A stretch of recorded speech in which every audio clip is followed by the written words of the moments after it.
Right, hello again everyone. We're doing another festive bake today. I've got my little brown book ready with me.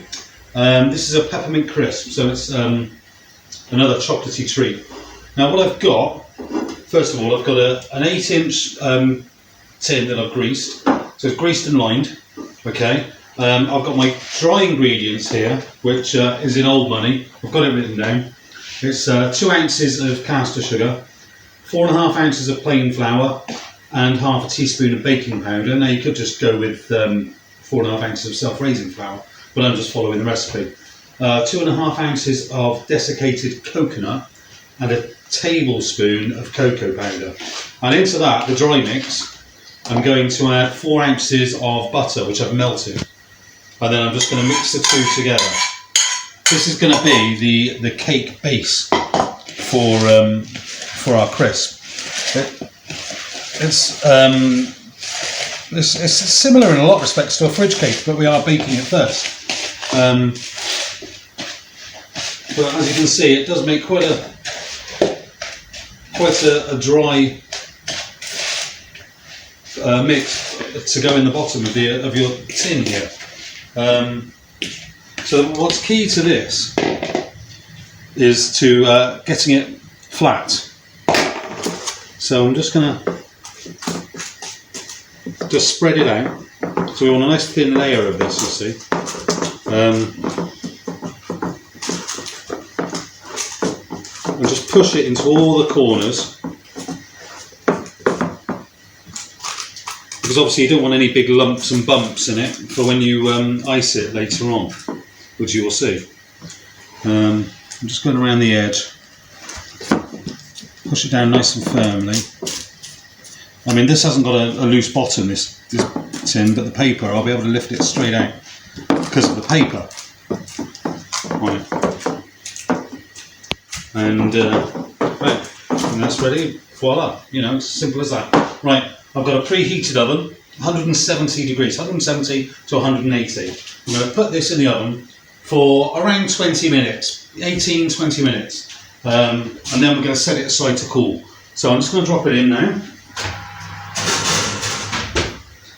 And I shall see you in a little while. Right, so the base had 20 minutes and I've allowed it to cool. And as you can see now, it's really firm. It's almost like a cheesecake, biscuit base. So our next job is to put some glacé icing on it. I'm making peppermint icing, so I need a few drops of peppermint extract. You can be as liberal as you like, depending on how much you like it. You don't want to be too toothpastey though. But this is our next layer, so we're just going to make up some icing. You've got to be careful with the water because you can add more, but you can't really take it away, can you? You could end up with loads of icing as you try and make more and more to make up for putting too much water in. I need a little bit more there. I mean, the thicker it is, the quicker it will harden off, because obviously we're going to put some chocolate over the top of the icing. So we need to be able to spread it, but we don't want it to be too liquid because we've got to allow it to dry out and harden. That's pretty much there. You can mix some green food colouring into this as well, if you like, as another option, just to give it a bit of colour, additional colour. But I don't know. I was always a fan of the Fry's Peppermint Creams as a child, so I tend to stick with tradition. So I'll go with the white icing, you know. So you know, just take your time and spread a thin layer of icing out over the base.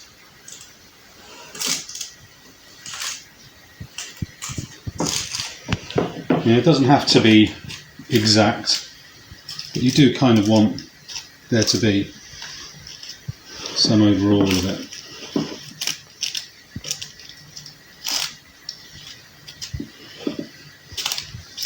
And there we go. That's it. That's it for this stage of the operation. And I have to leave this to form a decent skin before putting the chocolate on, so that it doesn't become one mess. So that's how we're going to leave it. I shall see you shortly after that's got a skin on it. Bye for now. Right, so I've left this for about an hour. But obviously, the longer you leave it, the better. There's a skin on the icing now. It's kind of dried, and now I'm going to cover it with some chocolate. I've got some dark chocolate, about 200 grams here, that I've melted over simmering water. Obviously, the key to this is put it over simmering water. Don't let it touch the water. That way, the chocolate will get too hot, and it'll never work. So what I'm going to do with this is I'm just going to pour it over the icing and spread it all across, and then leave it to set. This is the final layer to this. It is a bit long-winded because you've got to make the individual layers and let each one go off before you start the next one. But it really is worth the wait. I mean, in total, this is probably taken a couple of hours, but we just keep coming back to it after an hour or so and then do the next bit. So all I'm doing is just flooding it out across to cover all the icing.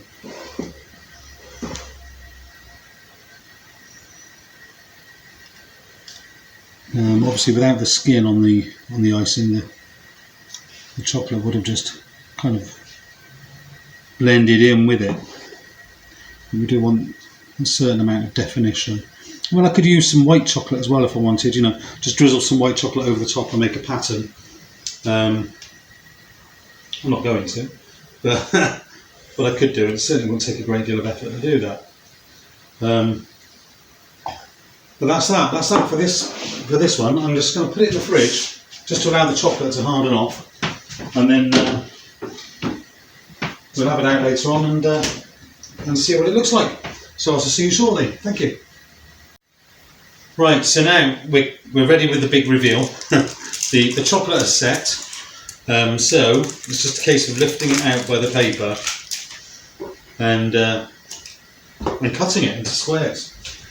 I'm hoping that we get 16 pieces out of this. I'll just pull the paper down. Now I've got a big vase full of hot water. If you just run the hot tap, that's another trick to do, and just warm the knife. The knife will cut through the chocolate a lot easier when it's warm, you see. And just go through like that. There you go.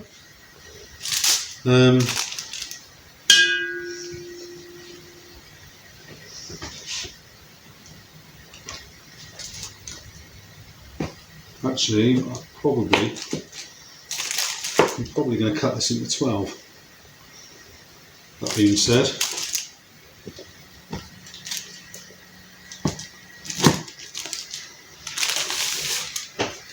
well, I know that I've got some people eagerly awaiting my call to say it's ready. This will keep in an airtight tin for a good few days.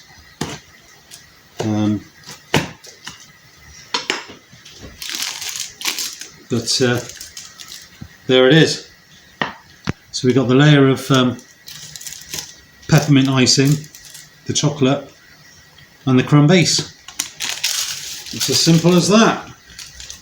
So give it a go, and I hope that you'll love it as much as I do.